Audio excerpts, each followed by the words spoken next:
the key public safety issue is financing for our public safety personnel, for our police officers, our firefighters, the funding so we can maintain the services, so we don't have to reduce the number of police officers, the number of firefighters or paramedics, where many cities are facing a financial situation that's very negative.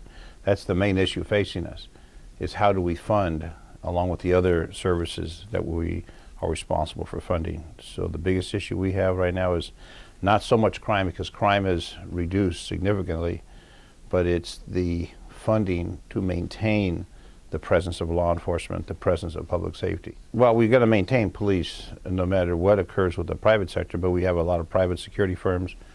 We have business improvement districts, which they have private security, and there's a cooperative effort between the private security and the Los Angeles Police Department. They work in cooperation with each other. We have the businesses that have the shoplifting details. They work in coordination with the Los Angeles Police Department. So we have a cooperative relationship with the law enforcement and the private security that occupies the city of Los Angeles. Well, we've been engaged for quite a while, but we know that there's not enough police officers to do all the policing, but we know that the private security has the ability to work with law enforcement, and we have a very cooperative relationship with all the private security firms, whether the uniform security or plainclothes security, and we work in coordination with them because it's the eyes and ears that we need to maintain safety. And with terrorism, which is of significance, we want to make sure that we can thwart any terrorist activity, and that's why we work closely with large buildings where they have the private security.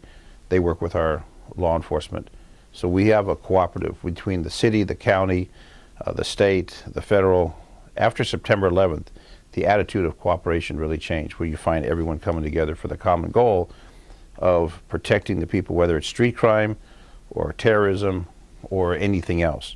They work together in a cooperative fashion. So they have a cooperative, mutual respect relationship. When I joined in 1968, the Los Angeles Police Department was a whole different environment. We didn't have the issues that we have today. We didn't have domestic violence as we have today. Drunk driving was basically laughed at. Some persons intoxicated. It wasn't a big deal. It didn't generate the attention it generates now. So the significant visual aspect where you put your resources, your concentration, is all changed from when I started in law enforcement. Domestic violence is a felony. People go to jail for that. Drunk driving, third strike, you're going to a felony. We've overpopulated our prisons, in fact, so much that there are a lot of prisoners are being released because we've got 3 strikes and you're out in California. It's filled our prisons to past capacity. So we've changed significantly from 1968 in the 70s, 80s, and 90s to where we are now. So you have a much better cooperative relationship between the private security, law enforcement, and the communities as a whole, where we have community policing, where they work in cooperation with the neighborhood councils, with the chambers of commerce. It's a whole different arena from when I joined LAPD than where it is today. Well, absolutely, but anything you can do. We have a lot of visual with the video capability. We're putting a number of video cameras throughout the city for crime deterrent, crime suppression. It's not so much as someone's watching that screen 24 hours a day, but when the crime does occur, then they look back at the tapes and say, okay, this is the vehicle, this is the suspect, this is the license plate. So the cooperative and the technology has changed so much in the last few years, and it keeps changing, advancing more and more. You look at your cell phone, and if you have a cell phone, you can have a camera system at your residence, and you could be on the East Coast, and you could key it up, and you could look and see how your residence is. So the whole technology era, when it comes to the personnel, the resources, the new equipment, it's all different. It's a whole new world with that. We use it as an investigative tool for the most part, where we look back, identify. Our transit system has it. We have them in our buses. We have them in strategic locations, and we're adding more and more to them throughout the city. Private security is running private patrols. They do contract certain areas, the business improvement districts, they have that. Certain residential areas, they have that, where they hire with a private security firm. They do patrols. If they see something, then they work in cooperation with the police department. So the police department reaches out. The more eyes, the more visibility, the better deterrent. And we would rather deter a crime than arrest someone and take them to jail. So we can stop the crime from happening, which is the goal, prevent that crime.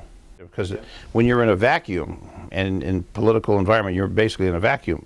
Staff is feeding information, you know what's in your area. But when you work in law enforcement, your vacuum is removed. Now you're seeing the whole panoramic view. You see it all, and it gives you an opportunity to judge based upon your experience and your knowledge versus academics. And when academics is one issue, read a book, but put it into action. Law enforcement puts it into action. See, there's gaps. And in this position, you can then go to modify, to enhance, to create new laws. That's what I like about this, is we see a problem, we can solve it. And I still serve in the police department as a reserve officer, so I'm still out there as a member of the LAPD in addition to being a council member. So I have both worlds, to have it judged and to review it and then to determine how we're going to proceed to prevent whatever type of problem that we're incurring. How do we prevent that? I mean, our homicide rate is down, murder rate is down. Domestic violence is always a major issue. When you have child abuse, that's a major issue. Car theft, people are not so much stealing cars, they're stealing seats out of cars. Stealing cell phones. There's all types of crime. There are always going to be criminals, but we just have to counter the criminal activity and save the people. Like our Dodger Stadium, our baseball games, we have a lot of security because we don't want to have any problems there. And you have a lot of people that are drinking beer, they get a little crazy. We want to prevent that. So we put more uniforms out there. We prevent incidents from taking place because the uniform is a very strong deterrent. People look at that, I'm not going to do this. We have medical marijuana. Medical marijuana, you get a recommendation from a doctor, and you then have marijuana for medical purposes. There's been a lot of abuse. We're doing a lot of changes. It's in court, it's tied up. But the bottom line is it was designed to help people who have serious medical problems, not for someone that wants to get high. And it's been misused to a great degree. Impacts the neighborhood in a negative fashion, creates problems in the community. We're trying to address that. But right now it's tied up in court. It's not balanced correctly. So you can't have it next to a church, a school.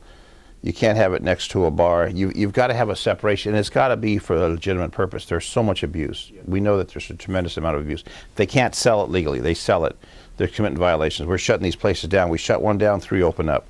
So it's until the court decision is finalized, it's going to continue to be a problem for the city and for the police department. Medical marijuana is what voters have approved. That's what we approved for medical purposes, legitimate medical purposes, with a recommendation from a legitimate doctor. I will say this candidly, it's been abused by a lot of doctors. It's been abused by the people. It's been a problem in many communities. We support for medical purposes only, not for the legalization to get high. Alcohol is tightly regulated by the federal government, by the state government, by local government. Alcohol is tightly regulated. The medical marijuana is found loopholes, and that's what creates the problem in the community. There's no way that law enforcement has enough resources. So the private security, whether they're armed or not, is to serve as a deterrent, be a good witness, make sure things are done properly. After September 11th, that whole thing changed. It used to be us and them, now it's we.